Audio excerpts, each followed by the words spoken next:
mean, let's start like this. Congrats, Leon Edwards. You won. You did it again. Not by the headshot dead. The repeated line that has been saying throughout the press conference since the last fight. And can we all just admit, like, come on. Can you at least get a new catchphrase? One time is cool, but when you keep saying it, it's just like you ain't got nothing else. Conor had his 50 G's, baby. And then he had the double champ. I apologize to nobody. And stuff like that. Like, come on, can we at least admit, can you come up with a new catchphrase? It's getting old. It's getting old. But yeah, much props to him. Great adjustments. Kamaru Usman made great adjustments as well. Blocking the head kick, moving left, and just reading that. He might have read too much into that. I mean, he still had his own game plan, but it's kind of like when you have to worry about something so much in a fight, it could take away from what you want to do. So, unfortunately, that was most likely in the back of his head. It's like, keep my hand up, move left, things like that. And then Leon kind of had to worry about just the takedown, which he did a great job of. You know, he had the 2-on-1 hand. There's no chance with 2-on-1 hand. It's just hard to get your hands clasped, hard to get a single leg, hard to get anything. So much props to him with that. And then Kamaru Usman, he's not really much of a chain wrestler. I'm gonna explain why he's not a chain wrestler. I mean, if you look at any of his fights, he kind of gets like a body lock, and he kind of uses his upper body to like slam you down to the ground or get some sort of leverage where he's able to take you down. But he wasn't able to do that with Leon, for the main reason he wasn't able to clasp his hands together. But the reason why you don't just become a great wrestler, NCAA, I believe he was a NCAA Division II national champion, but you just don't become a great wrestler from just your upper body. You just don't. We all know that Kamaru Usman has had knee issues, and I think this is part of the reason why he's not a great chain wrestler. When you see a lot of his fights where Leon Edwards is able to push him backwards, and you see kind of Kamaru Usman kind of wobbly on the feet, you know, not really wanting to be in there, because a wrestler that wants to be in there will be in there, but he can't do that. It's his knees. He has bad knees. Why isn't he transitioning? Why isn't he putting his knee or leg around somebody? Why is Leon able to stand up all the time? Why doesn't he cross his legs when he had Leon down, take his back? He can't do a lot of these things. The last time Kamaru Usman probably did a squat was probably in his wrestling days. He just can't do it. He obviously has leg strength, but it's like, for the most part, what we heard that he does is cardio. Just a lot of airdyne work, no running at all, and just finding different ways to keep that endurance in his legs.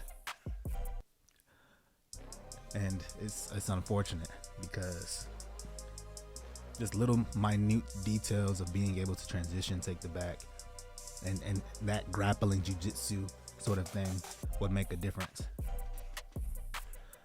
And did I think Leon won? I think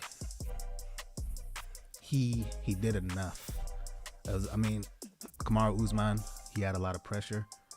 Leon had a lot of leg kicks moving back, and you know, it's kind of hard for Kamaru to land a lot of punches, because he's moving back and he's kind of chasing him the entire time. And then when he got to the cage, Leon had the perfect defense, 2-on-1 arm, couldn't really do much of it.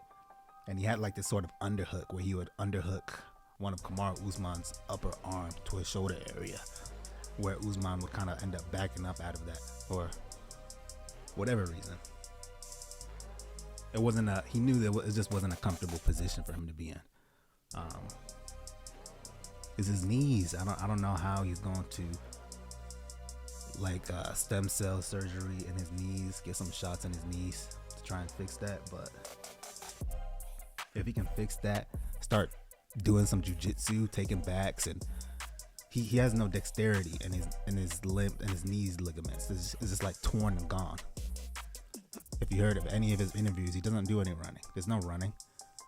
It's gonna tear up his knees. And I think that's part of the reason why, you know, you see Kamaru back out of a lot of these positions that Leon kind of gets him in. And he just couldn't lift Leon and drag him down and things like that. Now, with that being said, he won. He has his Fred's headshot dead, which is getting old. Styles makes fights. I don't think he does any of that to Colby. Colby is different. Styles makes fights for a reason. Colby is the perfect person to be able to put on the pressure, chain wrestle, which is the most important. Being able to chain wrestle and transition to positions when one position doesn't work is crucial. It's crucial, especially with someone like Leon. Pretty decent cardio, you know. He's shown that he can go 5 rounds. He's shown he has the defense and the conditioning and still the boxing in the later rounds. So he's made improvements in those areas. But Colby, he's a different monster. He's a different monster. I think the reign of Leon is over.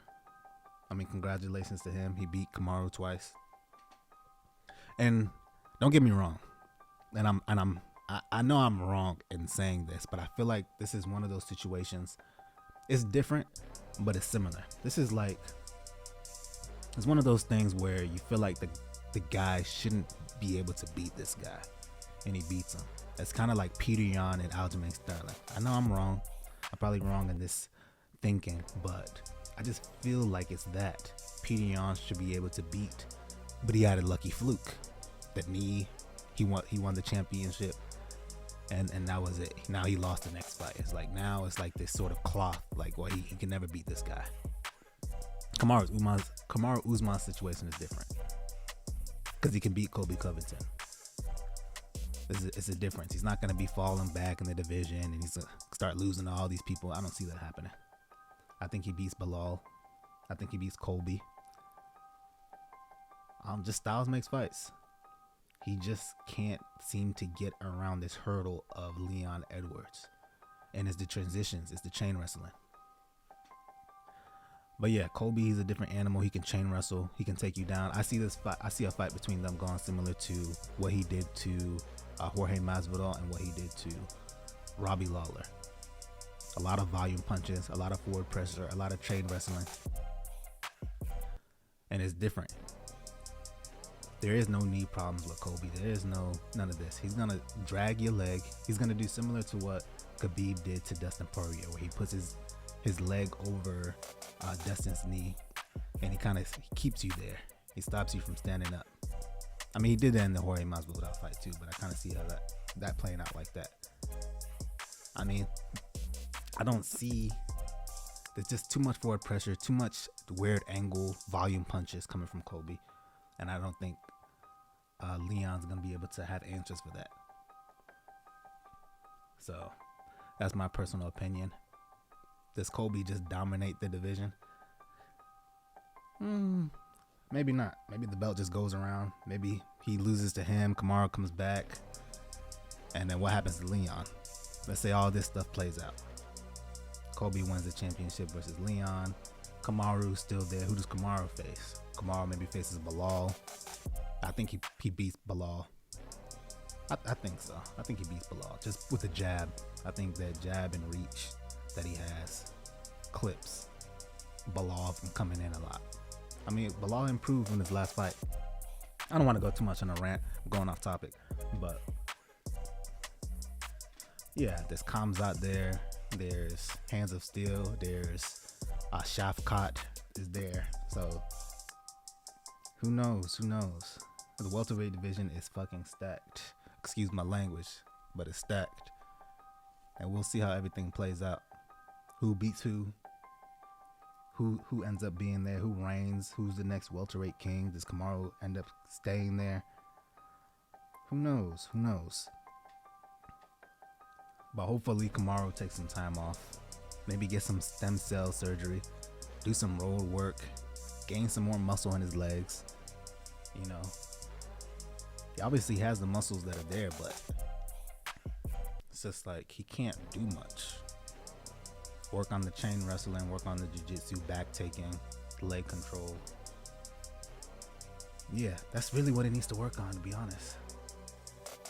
The stand-up is irrelevant of how he moves and things like that because it's effective.